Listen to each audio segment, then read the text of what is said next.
അൻവർ ഇവിടെ അങ്ങ് ഭയങ്കര അഴിമതിയുടെ തിരുവനന്തപുരം മെഡിക്കൽ കോളേജ് മൊത്തത്തില് സമൂല അഴിമതി കൊണ്ട് ആറാടിയിരിക്കുക.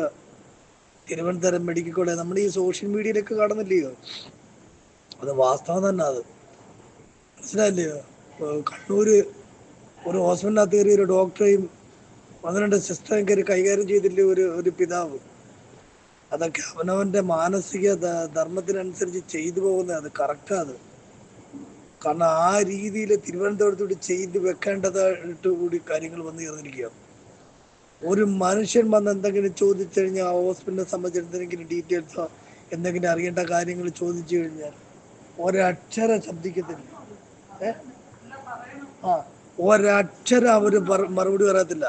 നമ്മൾ യൂണിഫോം ഇട്ടിരിക്കുന്ന ഒരാളിനോട് നമ്മളൊരു കാര്യം നമ്മൾ അറിയാൻ വേണ്ടി ചോദിച്ചാല് നായ നോക്കുന്ന കണ്ണുകൊണ്ട് പോലും അവർ നോക്കാൻ ശ്രമിക്കത്തില്ല. ഒന്ന് തിരിഞ്ഞു പോലും നോക്കത്തില്ല.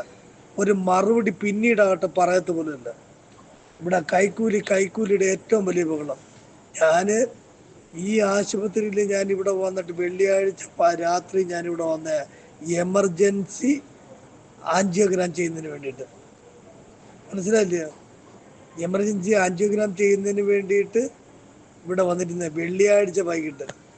ശനി, ഞായർ, തിങ്കൾ, ചൊവ്വ, ബുധൻ, ഇന്ന് ബുധൻ, ഇന്ന് 6 ദിവസം തികയും എമർജൻസി ആയിട്ട് കിട്ടുന്നതിൽ വെച്ച് ഏറ്റവും വേഗം പോകുന്ന ആംബുലൻസ് പിടിച്ച് തിരുവനന്തപുരം മെഡിക്കൽ കോളേജിലേക്ക് പോകണമെന്നും പറഞ്ഞ് വിട്ട് എമർജൻസി ആയിട്ട് തിരുവനന്തപുരത്തേക്ക് പറഞ്ഞിട്ട് ഒരു പേഷ്യൻ്റ് അൻവർ സാത്ത ഞാൻ ഇന്ന് 5ാമത്തെ ദിവസം ഇവർ എൻ്റെ പേരിൽ കാണിക്കുന്ന ഈ നിരാലംബതയും ഈ ഉദാസീനതയും ഈ ഒരു കാര്യപ്രാപ്തി ഇല്ലായ്മയും എന്താണെന്ന് മനസ്സിലാവുന്നില്ല അൻവർ സാത്ത.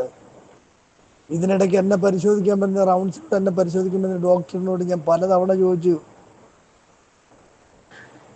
എനിക്ക് എൻ്റെ പേരിലുള്ള ഈ ചികിത്സ എപ്പോൾ നടക്കും എന്നുള്ളത്. അവർക്കൊരു കാരണവശാലും യാതൊരുവിധ ഐഡിയയില്ല. ഒരൈഡിയയില്ല. ഇവരിനി കൈക്കൂലി വാങ്ങിച്ചുകൊണ്ടാണോ ഇവരിങ്ങനെയൊക്കെ ചെയ്യുന്നതെന്ന് പോലും അറിയത്തില്ല. ആ രീതിയിലുള്ള സംവിധാനത്തിലേക്ക് കാര്യങ്ങൾ പോയിക്കൊണ്ടിരിക്കുകയാണ്. ഒരു എക്കോ എടുക്കുന്നതിനും പിന്നെ നമ്മുടെ ഈ ഒരു കേസ് ഞാൻ പറഞ്ഞു, എൻ്റെ പേര് ഞാൻ പറഞ്ഞു, അതിനെടുക്കുന്നതിലൂടെ 5 ദിവസം എമർജൻസി പേഷ്യൻറ്റിനെ കൊണ്ട് അവിടെ കൊണ്ടിരിക്കുക. തിരുവനന്തപുരം എന്നുള്ള ഒരു നാട്ടിൽ സാധാരണ ഒരു കുടുംബത്തിൽപ്പെട്ട 2 പേര് അവിടെ നിൽക്കണമെങ്കിൽ ഒരു ദിവസം പ്രതിദിനം എത്ര രൂപ ചിലവാകുമെന്ന് അൻവർ സാദിന് അറിയാം.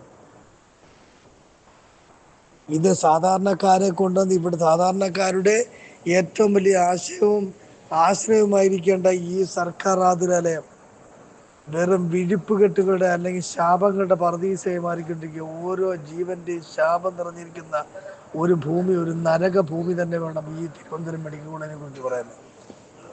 എന്തു അൻവർ സാത്തെ, ഞാൻ കറക്റ്റായിട്ട് അടിപിന്നകത്ത് വന്ന് വീണുപോയി. അത്രയേ ഉള്ളൂ. അടിപിന്നകത്ത് ഞാൻ വന്ന് വീണുപോയി.